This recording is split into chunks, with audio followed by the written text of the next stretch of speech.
کہ رعایا پر ظلم ڈھانے والا حاکم قیامت کے روز اللہ کے عرش کے سائے تک کو ترسے گا، تو پھر کیوں وہ تمام جنہیں روز محشر یہ سبکی اٹھانی ہی ہے ہمارے ووٹوں سے ان نوٹوں میں نہا رہے ہیں جو ہمارا مقدر ہونا تھے؟ اگر ہو سکے تو سوچئے گا، حالانکہ میں جانتا ہوں کہ آپ کے پاس سوچنے تک کو فرصت نہیں۔ والسلام، ایک ناراض پاکستانی۔ یہاں پروگرام میں وقت ہوا ایک مختصر سی کمرشل بریک کا۔ بریک سے واپس آئیں گے ایک نئے موضوع پر، ایک ایسے موضوع پر جس پر اب تک پاکستانی میڈیا میں تو میری نالج کے مطابق کسی نے بات نہیں کی، لیکن آج میں وہ بھی کروں گا انشاءاللہ تعالی بشرط زندگی۔ بریک سے واپس آتے ہیں۔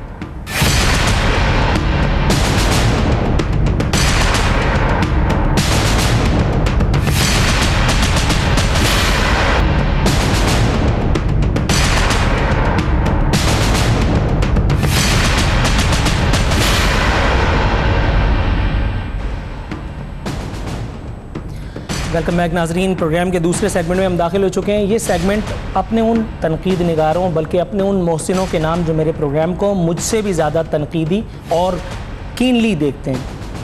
میں ان کا شکر گزار ہوں، ان کا احسان مند ہوں کہ اگر یہ نہ ہوتے تو آج میں نہ ہوتا، اور یہ بات میں اپنے دل کی گہرائیوں سے میں کہہ رہا ہوں۔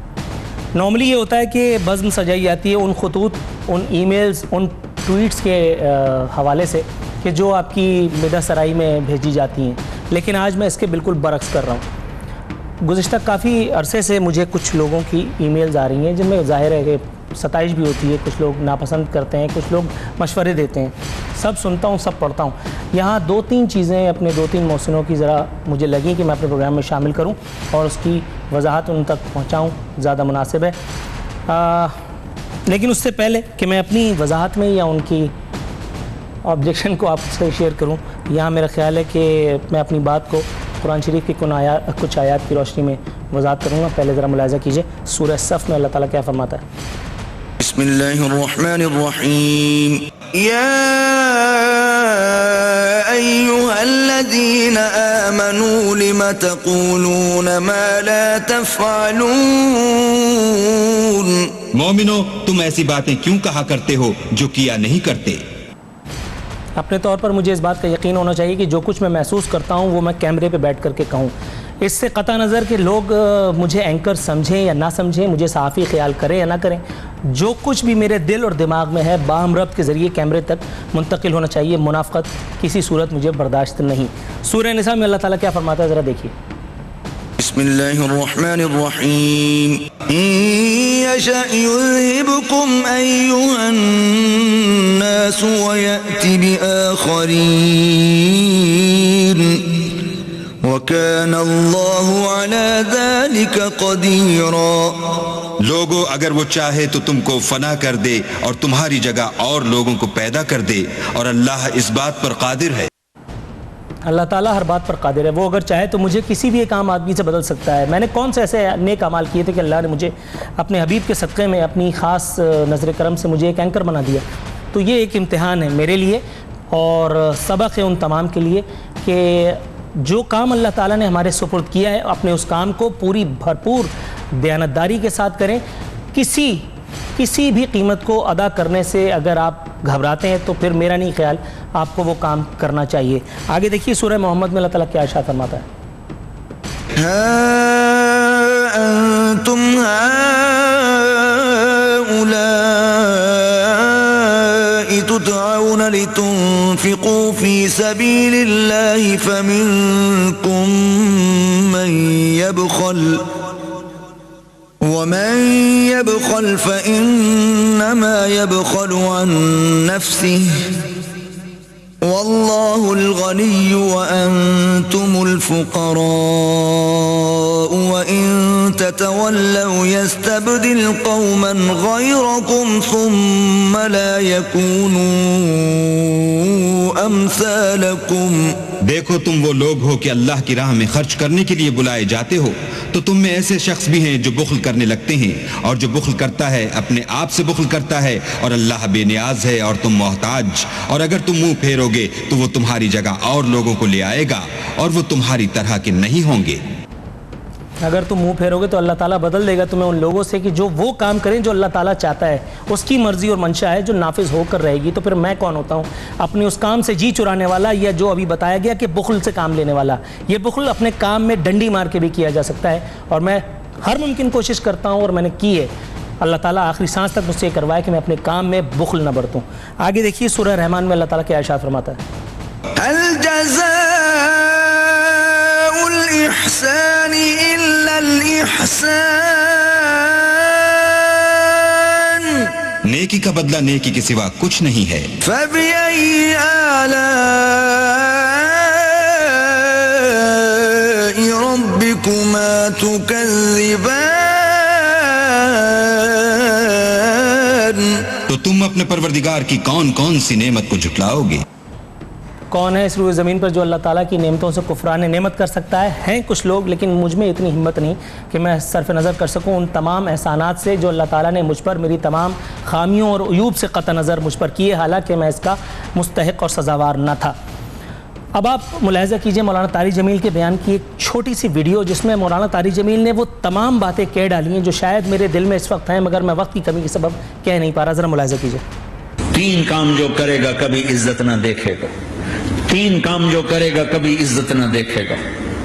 اور 3 کام جو کرے گا کبھی ذلت نہ دیکھے گا. 3 کام جو کرے گا کبھی ذلت نہ دیکھے گا. 3 کام جو کرے گا کبھی ذلت نہ دیکھے گا. جو جھوٹ بولتا ہے، جو ظلم کرتا ہے، جو دھوکہ دیتا ہے. جو جھوٹ بولتی ہے، جو ظلم کرتی ہے، جو دھوکہ دیتی ہے، عزت کے خواب دیکھنے چھوڑ دے. ذلت مقدر ہے اس جہان میں اس جہان. جو جھوٹ بولتا ہے، جو ظلم کرتا ہے اور جو دھوکہ دیتا ہے. جھوٹ میں نہیں بولتا، ہر ممکن کوشش کرتا ہوں کہ نہ بولوں. ظلم کرنے کی میری کیپیسٹی نہیں ہے، اللہ کرے کہ کبھی ہو بھی نہ. اور دھوکہ دینا، اگر دھوکہ دینا مقصود ہوتا تو آج اسے ان تمام ای میلز کو یا ان تمام میسیجز کو آج ایک اوپن فورم پہ لے کر کے نہیں آتا کہ جو میرے محسنوں نے میرے نام بھیجے تھے. اسے بڑی آسانی سے اوائڈ بھی کیا جا سکتا تھا، لیکن میں خود چاہتا تھا کہ کسی کو دھوکے میں نہ رکھا جائے. یہاں ایک جید صحافی، میں ان کا نام نہیں لے رہا، انہوں نے بھی مجھے ایک پیغام بھیجا. انہوں نے کچھ اعتراضات فرمائے. بینگ سینئر مجھے ان تمام اعتراضات کی قدر ہے. آپ نے فرمایا کہ میں صحافتی اخلاقیات کی پاسداری نہیں کرتا. آپ نے ٹھیک فرمایا. میں دراصل صحافی ہوں بھی نہیں. میں وہ ایک عام آدمی ہوں جسے قسمت سے اللہ تعالیٰ کی مہربانی سے ایک لاٹھی مل گئی ہے تاکہ وہ لوگوں سے پوچھ سکے، وہ جسارت کر سکے اگر تو جسارت کر سکنے کی پوزیشن میں ہے. لوگوں کو اللہ تعالیٰ نے کسی نہ کسی حوالے سے اس کے سامنے جواب دہ کر دیا ہے. محض ایک کسی پروگرام کے پیڈسٹل سے ہی صحیح، کسی چینل کے تھرو سے ہی. کتنے سارے لوگ ہیں جن کے دلوں میں سوالات ہوتے ہیں مگر وہ پوچھنے کی پوزیشن میں نہیں ہوتے. کچھ لوگ پوزیشن میں ہوتے ہیں اور مٹھائی کی دکان چلا کر کے 8 بجے 9 بجے 10 بجے 11 بجے اور وہ اپنے گھر چلے جاتے ہیں جسٹ کہ ان کے پاس اپنی ایک PR اسٹیبلش ہو. مجھے اس قسم کا کوئی مرض لاحق نہیں ہے. آپ نے درست فرمایا، میں صحافی نہیں ہوں. میں وہ ایک عام آدمی ہوں جس کے دل میں سینکڑوں ہزاروں کروڑوں سوالات ہیں اور وہ ان کے جواب کو سننا چاہتا ہے. آپ نے فرمایا میں عمر کا لحاظ نہیں کرتا. یہ بات آپ نے 16 آنے درست فرمائی. میں عمر کا لحاظ نہیں کرتا. مجھے صرف یہ یقین ہونا چاہیے کہ سامنے والا جو ہے وہ کسی بھی حوالے سے اکاؤنٹیبل ہو سکتا ہے. میں اس کو اپنی ممکن حد تک بے بس کرنے کی پوزیشن میں ہوں. میں وہ کام کروں گا. اس کا ایک ذرا موازنہ آپ کی خدمت میں پیش کر دیتا ہوں. غوث علی شاہ صاحب کا ایک کلپ ہے، ذرا دیکھیے کہ میں یہاں پہ بھی حیدرآباد پریس کلب میں بھی اعتراض مجھ پہ اٹھایا گیا تھا کہ میں نے ان کی عمر کا لحاظ نہیں کیا. پہلے وہ کلپ دیکھیے پھر میں آپ کو وجہ بتاتا ہوں. ضیاء دور میں وزیر اعلیٰ رہنے والا غوث علی شاہ آج کس منہ سے جمہوریت کی باتیں کرتا ہے؟ جس کی پرورش ہی آمریت کے سائے میں ہوئی ہے، اس کے منہ سے جمہوریت کا راگ کیا معنی رکھتا ہے؟ آپ میرے خیال میں کوئی لے کے آئے ہیں سخت الفاظ کا. وہاں کی دعا کے باوجود بھی میں تو ڈیفنس کے گھر تک نہیں پہنچ پایا کیونکہ آپ نے پالیٹکس کی پی بھی نہیں دیکھی ہے. لگتا ایسا ہے کہ آپ اپنے حدود سے باہر باتیں کر رہے ہیں. آپ چھوٹے عمر کے ہیں، آپ کو پتہ نہیں ہے. قرآن شریف کا کاف نہیں جانتے ہیں اور ریفرنس شروع کر دیتے ہیں. قرآن شریف کی کاف نہیں جانتے ہیں اور اس کے بعد میں ریفرنس دینا شروع کر دیتا ہوں. اور اس کے بعد تاریخ نے وہ دیکھا جو میں نے دیکھا مگر شاید آپ نے نہیں دیکھا. یہ غوث علی شاہ صاحب جو اس وقت مجھے میری حدود و قیود کا خیال دلا رہے تھے، مجھے میری چھوٹی عمر کا، میرے کم تجربے کا تانا دے رہے تھے، اس کے بعد سے آج تک آج بھی یہ صرف ماتم بیوگی کر رہے ہیں نواز شریف صاحب کے خلاف. نواز شریف صاحب حکومت میں آئے، نواز شریف صاحب نے انہیں نو لفٹ کا بورڈ دکھایا اور اس کے بعد یہ جا کر کے سکھر میں جلسہ کر رہے ہیں جی ڈی اے کے ساتھ. کون درست ثابت ہوا, میں یا غوث علی شاہ صاحب؟ دوسری بات, عمر کہاں سے بیچ میں آ گئی؟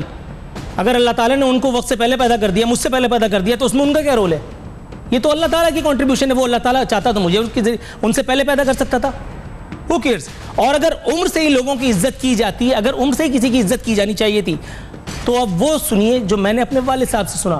حضرت آدم علیہ السلام سے سینئر تھا وہ جسے راندہ درگاہ کر دیا گیا, شیطان مردود. لا حول ولا قوت الا باللہ العلی العظیم پڑھتے ہیں, ہمارے ایمان کا جزو ہے. عمر سنگین مذاق. یہاں وقت ہوا ایک مختصر سے کمرشل بریک کا. بریک سے واپس آئیں گے تو مزید کچھ گفتگو باقی ہے, وہ کرتے ہیں.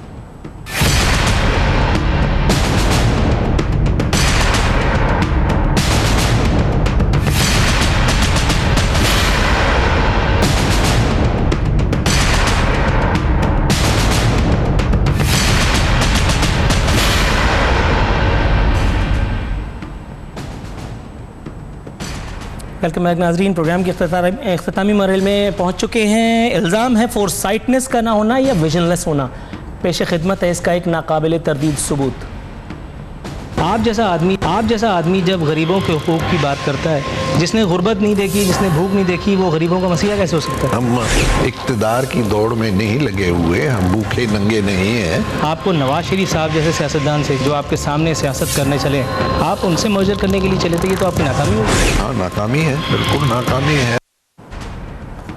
اتنا بڑا سیاستدان جو سیاست کے اوپر کئی کتابیں لکھ سکتا ہے, اگر وہ میرے سامنے بیٹھا ہے اور میری کسی بات کے سامنے اس کو سرنڈر کرنا پڑ رہا ہے, یہ میری کامیابی ہے یا یہ آپ کے ویژن کی ناکامی ہے؟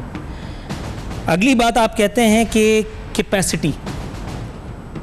اب پیش خدمت اس ایک ہستی کا اکاؤنٹیبل کیا جانا جو میرے خیال میں اپنے وقت میں سب سے بڑا آدمی تھا اور جس سے بات کرنا یا جس تک پہنچنا آسان نہ تھا.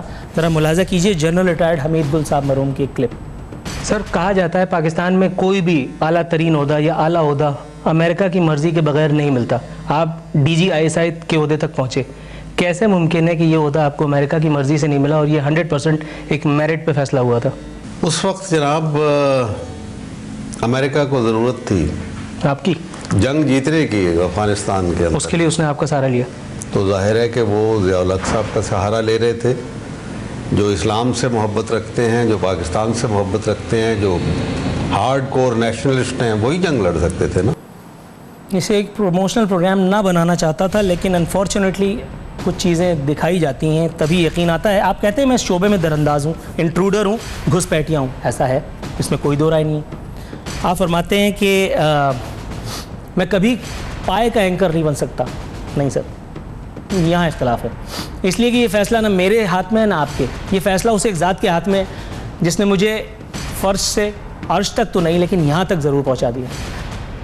کچھ اور لوگ تھے جنہیں اس بات کا یقین تھا جو آپ فرما رہے ہیں.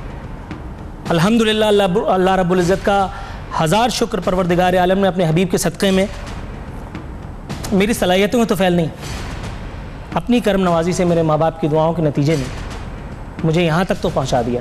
اور اپنی طور پر میں نے پوری کوشش کی ہے کہ اپنے کام کو, ہر اس کام کو جو مجھے دیا جائے, کبھی بھی جب کبھی بھی دیا گیا, ایز پروڈیوسر, ایز رائٹر, جب کبھی بھی ایز اینکر میں نے کچھ کیا, اس میں میری روح شامل ہو, ورنہ میں نے وہ کام نہیں کیا. اور شاید یہی وجہ ہے کہ آج آپ کا یہ الزام یہاں مسترد ہو گیا. سر ویسے بھی اگر میں انٹروڈر ہوں تو اس میں کیا فرق ہے؟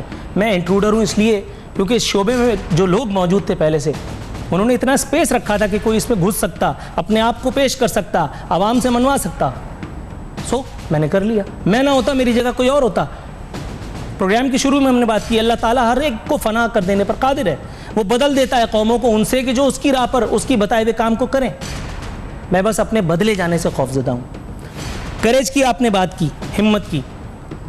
2 نادر و نایاب ویڈیوز, قادر مکسی اور ایک اس بہادر جری پولیس والے کی جس کے نام سے اس وقت دنیا تھر تھر کانپتی تھی. ذرا دیکھیے پھر بات کرتے ہیں. ایک عام سندھی کی حالت زار جو ہے آج کل، اس کی ذمہ داری خود سندھی وڈیروں پہ، آپ جیسے لوگوں پہ عائد نہیں ہوتی؟ ہم وڈیر شڈیر ہیں نہیں، ہم بالکل مزدوروں کے، غریبوں کے بچے ہیں۔ غریبوں کے بچے ہوں گے آپ، لیکن آپ خود ایک غریب نہیں اور اب آپ ایک بچے بھی نہیں۔ 1954 کے بعد چاہے کوئی بنگال سے آیا ہو، برما سے یا پھر ہندوستان سے، اسے ہر حال میں سندھ چھوڑنا پڑے گا۔ یہ مصطفیٰ قریشی کی کسی سندھی فلم کا اثر تھا یا اس روز گرمی زیادہ تھی؟ کیونکہ سی ایم آپ ابھی تک بنے نہیں، دھمکی دینے والے آپ کون ہوتے ہیں؟ آج جو سندھ 2000 روپے سال میں ریونیو جنریٹ کرتی ہے، اس کے بچے آج خودکشیاں کر رہے ہیں۔ آپ یہ دکھڑا رو رہے ہیں کہ آپ کا وطن چھن گیا۔ آپ کا وطن اگر ہندوستان ہے تو ہندوستان جائیے، یہاں کیا کر رہے ہیں؟ لیڈر تو آپ پاکستان کے لوگوں کے بنے ہوئے۔ کیوں میں ہندوستان جاؤں گا؟ 100 روپے میں رشوت لینے والا ایک معمولی ASI آج اتنا انفلوئنشل، اتنا با اثر SSP بنا ہوا ہے۔ یہ بھی آپ کا کہنا غلط ہے کہ 100 روپے لینے والے ASI 150 ہوگا سر، 200 150 میں لیا نہ 100 لیا نہ ہمارے پیسہ کچھ چارج ہے۔ آپ آخری افسر تو نہیں ہے جس نے ملزمان کو پولیس مقابلوں میں مارا ہے؟ آپ کو اتنی سیکیورٹی، اتنا VIP protocol, bullet proof, bomb proof گاڑی کیوں مل گئی؟ جتنی تھریٹ مجھے ہے، اتنی شاید ہی کسی کو ہو، اس کے باوجود بھی میں کام کرتا ہوں تو ظاہر ہے مجھے لوگ دیتے ہیں۔ آپ کی آستین ہمیشہ اوپر ہی رہتی ہے، بدماشی کا شوق شروع سے ہے، یہ گرمی زیادہ لگتی ہے؟ جب گرمی ہوتی ہے سب لوگ آستینیں اوپر چڑھا دیتے ہیں، میری آستینوں پہ آپ کو اعتراض ہے؟ کچھ کہے بغیر وقت کی کمی کا ادراک رکھتے ہوئے عزیر بلوچ اور ذوالفقار مرزا، ملاحظہ کیجیے۔ آپ لیاری کے ڈان ہیں؟ نہیں، لیاری کا ڈون نہیں ہوں۔ اس ڈان نے، عزیر بلوچ نے آج تک خود کتنے قتل کیے؟ میں نے چونٹی بھی نہیں مارا ہے۔ یہ آپ واحد ڈان ہوں گے دنیا کی تاریخ میں جس نے آج تک چوٹی بھی نہیں ماری۔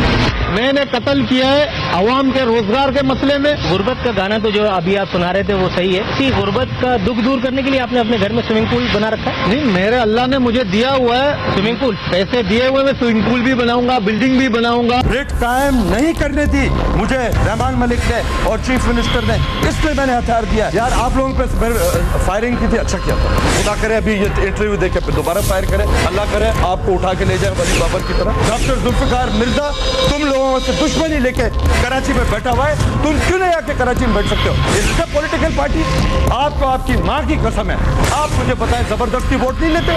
اگر آفاق احمد جیل میں رہ سکتا ہے تو میں بھی جیل میں رہنا چاہتا ہوں، میں اس سے تربیت لینا چاہتا ہوں۔ اپنی زندگی پر کوئی ڈاکیومنٹری بنا کر دوسروں کو بور کرنے کا مجھے کوئی مرض لاحق نہیں، لیکن انفارچونیٹلی یہ ساری چیزیں دکھانا اس لیے ضروری تھیں تاکہ آپ کی تشفی کروا سکوں۔ آخری اعتراض جو آپ نے مجھ پر کیا سر وہ یہ تھا کہ گزشتہ پروگرام میں میں نے راحیل شریف صاحب پر کافی اعتراضات اٹھائے۔ یہ اعتراضات اٹھانے والا میں کون ہوتا ہوں؟ میں نے خود پاکستان کے لیے کیا کیا؟ ویسے تو میں نے جو کچھ کیا وہ میرے اور میرے رب کے درمیان ہے، حالانکہ وہ آڈیو وہ آن ایئر جا چکا ہے، لیکن اگر آپ کی نظروں سے نہیں گزرا تو میں کیا کر سکتا ہوں؟ لیکن سب سے پہلے میں یہ کلیریفائی کر دوں کہ سر سرحد پر پہرا دینے والے، رات کو پہرا دینے والے اس ایک شخص کے بارے میں کہ جس کی وجہ سے قوم میں احساس تحفظ پیدا ہوتا ہے، اس کے لہو کی حرمت کے بارے میں، اس کی درجات کے بارے میں اللہ اور رسول بہت کچھ کہہ چکے ہیں۔ میں نہیں سمجھتا کہ میں یا مجھ جیسے ہزاروں اینکرز کا خون بھی اس ایک سپاہی، اس ایک جواں مرد کے لہو کی ایک بوند کی قیمت بھی چکا سکتا ہے جو بیچارہ سرحد پر سرما کی ٹھٹھڑتی ہوئی راتوں کا مقابلہ کرتا ہے تاکہ ہم اپنے گھروں میں عزت، آرام اور سکون کے ساتھ، حفاظت کے ساتھ سوئیں۔ لیکن پھر بھی آپ نے کہا کہ میں اعتراض کرنے والا کون ہوتا ہوں؟ سر اعتراض تو میں سیاستدانوں پہ بھی کرتا ہوں، آپ نے سیاستدانوں کی بات نہیں کی۔ یہ کہاں لکھا ہے کہ میں سیاستدانوں پہ اعتراض کرتا رہوں لیکن کسی دوسرے کے اوپر اعتراض کرنے کا مجھے کوئی حق حاصل نہیں؟ استحقاق ہمیشہ بلند پائے کہ کسی آدمی کا کیوں ہوتا ہے، کسی ایک عام آدمی کا استحقاق کیوں نہیں ہوتا؟ یہ فقیرانہ سوچ معذرت کے ساتھ ہمارے ذہنوں میں کیوں در آئی ہے؟ اعتراض تو آپ کسی سے بھی کر سکتے ہیں، بات پوچھی جا سکتی ہے، اس میں کیا قباحت ہے؟ یہ گنجائش موجود تھی، یہ گنجائش آپ لوگوں نے موجود رکھی، یہ اسپیس آپ لوگوں نے مجھے دیا، ایک انٹروڈر کو دیا، تبھی تو اس نے ایکسپلائٹ کیا، تبھی تو اس نے اپنی اسپیس بنائی۔ اعلیٰ عدلیہ کی، افواج پاکستان کی، پارلیمنٹ کی، پارلیمنٹیرینز کی جو قدر و قیمت میرے دلوں میں ہے، میرا خیال ہے کہ میرے 100 واٹ ایور کتنے پروگرامز میں کر چکا ہوں، میری یادداشت کافی تھوڑی سی ہے، تو وہ میرا خیال ہے گواہی دیں گے۔ لیکن آپ نے پوچھا کہ میں نے اس قوم کے لیے کیا کیا، افواج پاکستان کے لیے کیا کیا اور پاکستان کے لیے کیا کیا؟ چھوٹا سا نمونہ ملاحظہ کیجیے جو آنر نہیں گیا تھا لیکن میری کاوش کا منہ بولتا ثبوت ضرور ہے، ذرا دیکھیے۔ دنیا کی 7ویں بڑی عسکری قوت پاکستان ہے، مسلم امہ کی واحد ایٹمی ریاست، 6 لاکھ سے زائد شجاع فوجی جوانوں کا مسکن، جس کے تاج میں ہیں نگینے ISI اور SSG سے، تو کون نقب لگا سکتا ہے ہمارے حفاظتی حصار میں؟ ہے کوئی جو آزمانا چاہے؟ ہے کوئی جسے اپنی بربادی مقصود ہو؟ آؤ، مگر یاد رہے اب نہ چلے گی کوئی سازش، کہ وقت اب بدل چکا۔ روایتی جنگ ہو چاہے غیر روایتی، ہم تیار ہیں۔ اگر میری بصارت دھوکہ نہیں دے رہی یا میری آنکھوں کا آپریشن ڈیو نہیں ہے تو یہ راحیل شریف صاحب ہی تھے جن کو اسکرین پر دکھایا گیا تھا۔ پتہ نہیں آپ کو کیوں اعتراض ہوا کہ راحیل شریف صاحب کے بارے میں نے یہ جو کہا وہ اس میں کوئی بغض یا عناد کا جذبہ شامل تھا۔ کوئی میرا رشتہ دار نہیں ہے اور سب میرے اپنے۔ میرا خیال ہے اسی ایک سیٹ پر، اسی ایک جگہ پہنچ کر یہ احساس آپ کے اندر، میرے اندر ضرور ہونا چاہیے۔ جب ہم صحافی ہوتے ہیں، بلکہ میں تو صحافی ہوں نہیں، میں صحافی کیوں کہہ رہا ہوں اپنے آپ کو، آپ تو مجھے اینکر بھی نہیں کہہ رہے، چلے اگر کوئی مجھے اینکر مانتا ہے تو مجھ سے کہوں اگر کوئی اینکر ہے تو اس کے پاس ایک کیپیسٹی ہوتی ہے، اس کے پاس ویژن ہوتا ہے، اس کے پاس فورسائٹنس ہوتی ہے، وہ تجزیہ کر سکتا ہے۔ اینکر کا کام صرف سوال پوچھنا تو نہیں ہے۔ کوئی کہتا ہے کہ میرے معصومانہ سوالات، یہ اول تو یہ جملہ ہی مجھے زہر لگتا ہے۔ سوالات معصومانہ نہیں ہوتے، یا تو وہ جارحانہ ہوتے ہیں یا تو وہ احمقانہ ہوتے ہیں۔ کان پک گئے میرے یہ سن سن کر کے معصومانہ سوالات۔ خدا کا خوف کرو یار، PR کے لیے کوئی اور کام بھی کیا جا سکتا ہے۔ کیا ضرورت ہے کہ رات کو بیٹھ کر کے ٹی وی اسکرین پر لوگوں کو بور کیا جائے جسٹ بیکاز کہ میرے تعلق کسی ایک پولیٹیشین سے یا کسی ایک واٹ ایور سے بن جائے؟ یہ کام تو آف اسکرین بھی ہو سکتا ہے، لیکن وہ کام جو اللہ رب العزت نے مجھے سونپا ہے، غلطی سے ہی صحیح، آپ نہ مانیں، آپ نہ مانیں۔ دوسری بات، دستار کے ہر پیج کی تحقیق ہے لازم، دستار کے ہر پیج کی تحقیق ہے لازم۔